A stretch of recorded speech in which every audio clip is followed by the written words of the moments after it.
வேலூர் மாவட்டத்தில் அரசின் சேவைகளை மக்கள் வசிக்கும் பகுதிகளுக்கே கொண்டு வழங்க வேண்டும் என்ற அரசினுடைய சிறப்பு திட்டமாகிய உங்களுடன் ஸ்டாலின் என்ற திட்டத்தின் கீழ் நாளை முதல் 211 முகாம்கள் நடைபெற இருக்கிறது. ஊரக பகுதிகளில் 141 முகாம்களும், நகர்ப்புற பகுதிகளில் 70 முகாம்கள் என 211 முகாம்கள் நாளை முதல் செப்டம்பர் 30 வரை நடைபெற இருக்கிறது. இந்த முகாம்களில் கலைஞர் உரிமை தொகைக்கான விண்ணப்பங்களும் அங்கேயே பூர்த்தி செய்து விண்ணப்பதாரர்கள் பதிவு செய்யப்படும்.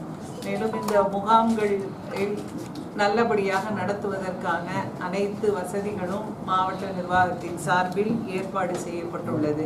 இந்த வாரம் முகாம் நடைபெற இருக்கும் பகுதிகளில் சென்ற வாரமே தன்னார்வலர்கள் மாவட்டம் முழுக்க 1475 தன்னார்வலர்களும் அவர்களுக்கு சூப்பர்வைசர்கள் 276 பேரும் நேரில் சென்று வீடு வீடாக இந்த முகாமுக்குரிய விண்ணப்பங்களையும் கையேடினையும் மக்களுக்கு வழங்கி இருக்கிறார்கள்.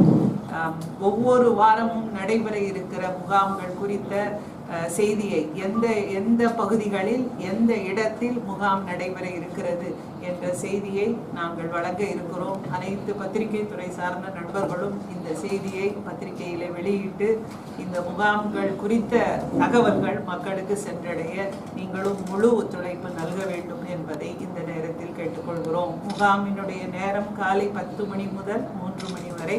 கடைசி மனுதாரர் இருக்கிற வரை முகாம் தொடர்ந்து நடைபெறும். இது போக இந்த முகாம்ல மருத்துவ முகாமும் ஏற்பாடு செய்திருக்கிறோம். நாளைக்கு 7 முகாம்கள் மாவட்டம் முழுக்க நாளைக்கு 7 முகாம் நடைபெற இருக்கிறது. மாண்புமிகு அமைச்சர் அவர்கள் பொன்னையிலே காட்பாடி ஊரக பகுதியில் பொன்னையில முதல் முகாமை தொடங்கி வைக்க இருக்கிறார்கள். மாவட்டம் முழுக்க 7 முகாம் நாளை நடைபெற இருக்கிறது. இந்த கலைஞர் உரிமை தொகை அப்ளிகேஷன்ஸ் இந்த கேம்ப்ல தான் கொடுக்குறோம். ஆமா. இந்த கேம்ப்ல ஒவ்வொரு கேம்ப்லயும் 5 கவுண்டர், 4 இருந்து 5 கவுண்டர் செப்பரேட்டா மகளிர் உரிமை தொகைக்காக நாங்கள் போட்டிருக்கிறோம். அதுல தன்னார்வலர்கள் அங்கே இருப்பாங்க. அங்கே அவங்க விண்ணப்பம் பெற்று மனுதாரருடைய டீட்டெயில்ஸை வாங்கி அவங்களே ஃபில் பண்ணி உடனடியாக கம்ப்யூட்டர்ல போர்ட்டல்ல பதிவு செய்யலாம். வேற இப்போ அப்ளை பண்ணணும், வேற எங்கேயும் அப்ளை பண்ண முடியாது, நீங்க தான் அப்ளை பண்ணணும். ஆமா. இதுதான் விதிமுறை உண்டா மேடம்? கலைஞர் உரிமை தொகைக்கான விதிமுறைகள் அதுதான் கொடுத்துக்கிறீங்க. என்ன எடுத்துட்டு வரணும்ட்டு இல்ல மேடம், யாருக்கு எலிஜிபிள் அப்படிங்கிற மாதிரி இல்ல, ஆல்ரெடி இந்த டீடைல்ஸ் கொடுத்துருக்கோம். யாரு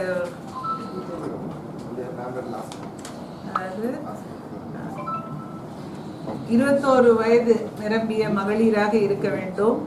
குடும்பத்துல வேறு யாரும் குடும்பத்தில் எவரும் கலைஞர் மகளிர் உரிமை தொகை பெறுபவராக இருக்கக்கூடாது. அந்த ஃபேமிலியில வேற யாரும் இருக்கக்கூடாது.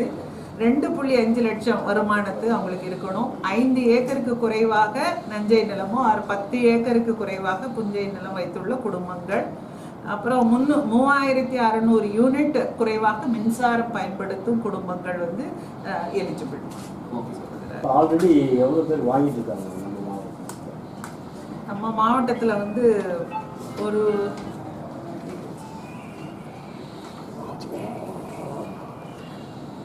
நம்முடைய மாவட்டத்தில்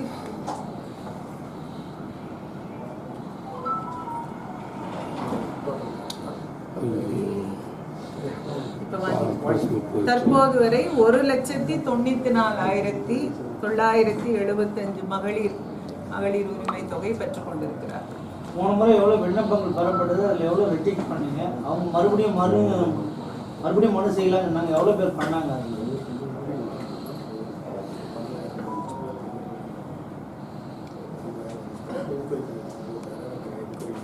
இது வரைக்கும் இல்ல, அவர் கேட்கறது மொத்த விண்ணப்பங்கள் எவ்வளவு? போன முறை மொத்தம் எவ்வளவு விண்ணப்பங்கள் வந்தது, அதில் நம்ம எவ்வளவு செலக்ட் பண்ணோம், மீதி மறுபடியும் விண்ணப்பிக்கலாம்னு சொன்னாங்க, எவ்வளவு பேர் விண்ணப்பிச்சாங்க?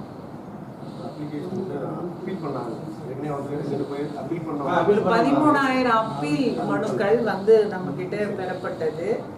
அவற்றினுடைய எலிஜிபிலிட்டியை பார்த்துட்டு ரிப்போர்ட் அனுப்பிச்சாச்சு. அதுலேயும் விரைவில் ஆர்டர்ஸ் போடுவாங்க. இந்த இது கொடுக்கும்போது அதையும் சேர்த்து இப்போ கேம்ப்ல கொடுக்கறது எப்போ கிடைக்கும் மேடம்? 45 நாட்களுக்குள் இந்த கேம்ப்ல கொடுக்குற எல்லா பெட்டிஷனுக்கும் நாம தீர்வு காணணும், இன்க்ளூடிங் கலைஞர் உரிமை தொகை. இந்த முகாம்ல பதிவு தவற விட்டவங்க வேற முகாம்ல பதிவு பண்ணிக்கலாமா? பக்கத்துல இருக்க மறுநாள் முகாம்ல பதிவு பண்ணிக்கலாம். உங்களுடன் முதல்வர் அப்படின்னு சொல்லிட்டு நிறைய இந்த மாதிரி கேம்ப்ல நடத்திட்டு இருக்கீங்க, அதுக்கு இதுக்கு என்ன? ஆமா, இது வந்து அதாவது முதல் கட்டமாக நம்ம வந்து நகர்ப்புற பகுதிகளில் சென்ற ஆண்டு முகாம்கள் நடத்தினோம். அதுக்கப்புறம் ஊரக பகுதிகளில் முகாம் நடத்தினோம். இப்போ வந்து ஒரே நேரத்தில் ஒரு 3 மாத காலகட்டத்திற்குள் நகர்ப்புறம் அப்புறம் ஊரக பகுதி ரெண்டுமே சைமல்டேனியஸா நடத்திட்டு இருக்கோம். அந்த 13 துறைகளுடைய 43 சேவை நகர்ப்புறத்திலும், கிராமப்புறத்துல 15 துறைகளுடைய 46 வகையான அரசினுடைய சேவைகள், மக்களுடைய அன்றாட வாழ்வுக்கு பயன்படக்கூடிய விஷயங்களை இந்த முகாம்ல நாம அவங்களுடைய குறைகள் நேரடியாக தீர்க்கும் வகையில் இது செய்கிறோம். ஓவரால் நம்ம நிறைய கேம்ப்ஸ் கனெக்ட் பண்ணிட்டே இருக்கோம். நீங்களும் ஒரு மந்த்லி ஒன்ஸ் கேம்ப் எல்லாம் போறீங்க, அது இல்லாமல் மற்ற ஸ்கீம்ஸ்லையும் போயிட்டு இருக்கீங்க. டோட்டலாக எவ்வளோ பெட்டிஷன்ஸ் வந்து நம்ம ரிசீவ் பண்ணியிருக்கோம், எவ்வளோ பெனிஃபிஷியல்ஸ் அது நம்ம பட்டா கேட்டுருப்பாங்க, அந்த மாதிரி நிறைய இருக்கு. அதில் இருந்தால் இருக்குங்களா? இல்லை, நம்ம அதாவது அந்த அந்த மனுக்களும் வந்து நீங்கள் நம்ம ரெகுலராக சிஎம் செல்லில் கொடுக்குற பெட்டிஷனாக இருந்தாலும், நம்முடைய திங்கட்கிழமை நடக்கிற ஜிடிபியில் கொடுக்குற பெட்டிஷன் எல்லாமே இப்போ ஒரே போர்ட்டலில் என்ட்ரி ஆகி அந்த போர்ட்டலில் உள்ள பெட்டிஷனை நாம் 45 நாட்களுக்குள் அவங்களுடைய இதை டிஸ்போசல் பண்ணணும். அது வந்து தொடர்ந்து கவர்மெண்ட்லேருந்து ரிவ்யூ பண்ணுறாங்க, நாங்களும் ஃபாலோ பண்ணிட்டு இருக்கோம். இந்த முகாம்களில் நமக்கு சென்ற ஆண்டுகளில் நடந்த நகர்ப்புறத்தில் நடந்த இந்த முகாம்களில் கிட்டத்தட்ட 33,000 மனுக்களும், கிராமப்புறங்களில் ஒரு 45,000 மனுக்கள் வந்து ரஃபா தான் சொல்கிறேன் பெறப்பட்டுள்ளது. அவற்றையும் நாங்கள் வந்து குறிப்பிட்ட காலகட்டத்திற்குள் வந்து அந்த மனுதாரருக்கு அவங்களுடைய கோரிக்கையை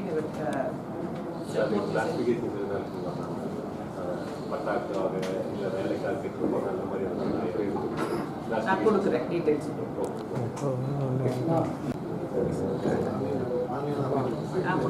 நாங்கள் ஒரு 13,000 ரேஷன் கார்டுக்கான அப்ளிகேஷன் பெறப்பட்டு அவையெல்லாம் விசாரிக்கப்பட்டு அதில் ஒரு 3,000 கார்டுகள் வரப்பெற்றது கொடுக்கவும் செஞ்சிருக்கிறோம். எஞ்சிய இதுவும் விரைவிலே பெற்று உடனடியாக கொடுக்க இருக்கிறோம். திருமணமாக தனியாக இருக்கிறாங்க, சேர்க்கை எவ்வளோ சேராமல் இருக்காங்க மாணவர்கள் கண்டறியப்பட்டிருக்காங்க. அதாவது 12ஆம் வகுப்பு முடித்து உயர்கல்வியில சேர வேண்டியவங்க நம்ம மாவட்டத்துல வந்து 13,500 பேர். அதுல வந்து அதுக்குள்ள அந்த தேர்வு சப்ளிமெண்ட்ரி எக்ஸாம் எழுதியவர்கள் தவிர ஒரு 3,000 பேரை தவிர மற்ற அனைவரும் உயர்கல்விக்கான அப்ளிகேஷன் ஏதாவது ஒரு காலேஜ்லயும் போட்டாங்க. கிட்டத்தட்ட ஒரு 55-60% காலேஜ்லயும் சேர்ந்துட்டாங்க. எஞ்சியவர்களும் தொடர்ந்து சேர்வதை நாங்கள் இப்போ கவுன்சிலிங்ல இல்லை பிஎஸ்சி நர்சிங்காக நாங்கள் அப்ளை பண்ணிட்டு வெயிட் பண்ணிட்டு இருக்கவங்க, இப்படி அவங்கள தொடர்ந்து ஃபாலோ பண்ணிட்டு இருக்கோம். அவங்க அடுத்த பஞ்சாயத்தில் அருகில் உள்ள முகாம்ல அவங்க நம்மளுடைய நோக்கம் வந்து முடிந்தவரை யாரும் அவங்களுடைய குறைகள் விடுபடாமல் இந்த 211 முகாம்களையும் பயன்படுத்தி வந்து அவங்க வந்து மனு செய்து கொள்ள வேண்டும். இல்ல அதுக்காக நாங்க அதுக்காக வாங்காம நிராகரிக்க போறது இல்லை. நீங்க அந்த பஞ்சாயத்து அப்படியெல்லாம் நாங்க முடிந்தவரை சொல்றோம். மத்திய அரசு வாக்காளர்கள் சரிபார்ப்புக்காக உத்தரவு போட்டிருக்காங்க. அது ஏதாவது வந்திருக்காங்க, நமக்கு குடியுரிமை சான்றிதழ் கேட்கறாங்க அப்படின்னு சொல்லி அது நம்ம மாவட்டத்துக்கு வந்திருக்காங்க. இல்ல, தேர்தல் ஆணையத்துல இருந்து உரிய ஆர்டர்ஸ் எதுவும் வந்ததுன்னா